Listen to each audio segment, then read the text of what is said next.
This is the Smarter by Pfaff, and this machine we're going to start by loading the bobbin, push it down here. This particular, when you have a small spool, I put this on to keep the spool from spinning off. Here, we're going to come around and cross over, come over here and wrap around a bunch of times until there's almost nothing left, and then flip this over. You don't have to really do anything else, and start spinning. And it will stop spinning once it senses that it's full. So we're going to do that. I'm going to get the scissors over here.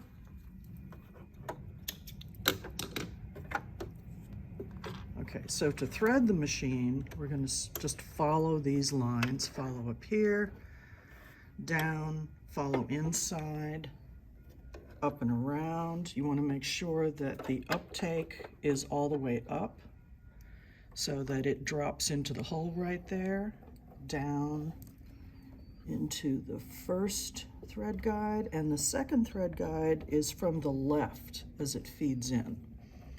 And then we will go ahead and thread the needle, see if I can do it.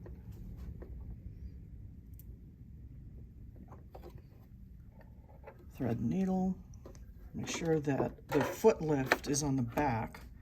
You always want to put the thread underneath the foot and drop it down.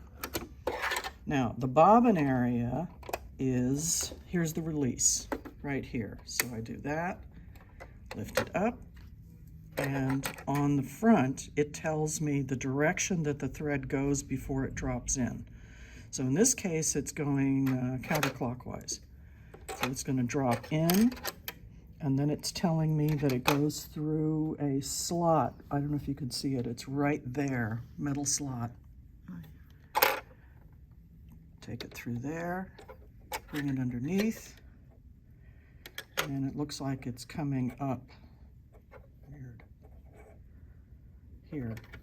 So let's go ahead and close it. And then let's just see if we get a loop. You should not have to do this. There, it brings it across. Bring it up, there's the loop. So that way I'm sure that it's threaded the right way and it's pulling the right direction. Okay, now other things that are on here, this is reverse. This is zigzag width, and down here are the dials that for the different stitches. So this one is straight stitch. You always want to have that one lined up with this spot. This is stitch length, and I usually keep it between 2.5 and 3. And then over here is tension. So I'm going to take a little piece of fabric here and make sure, always test because you don't know who's been here before you.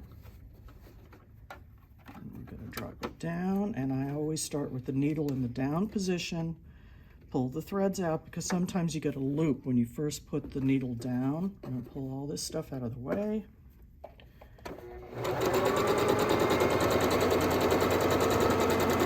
We're going to sew part of the way, and then we're going to look at the back, and it looks like I can't even see the back. Oh, there it is.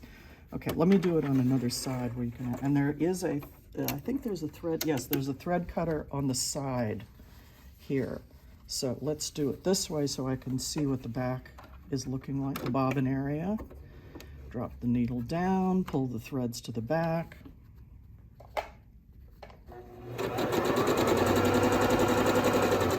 And in order to pull the threads out, the uptake has to be all the way up. Lift up the foot, and then the threads will pull easily. And you don't, if you're cutting, you don't want them too short. You don't want them any shorter than this length here. So I'm going to look here and see what it looks like. That looks really good. So I'm looking to make sure that the loops, that there are no loops from either side, that the stitching is really even on either side. And I think that's it. Okay.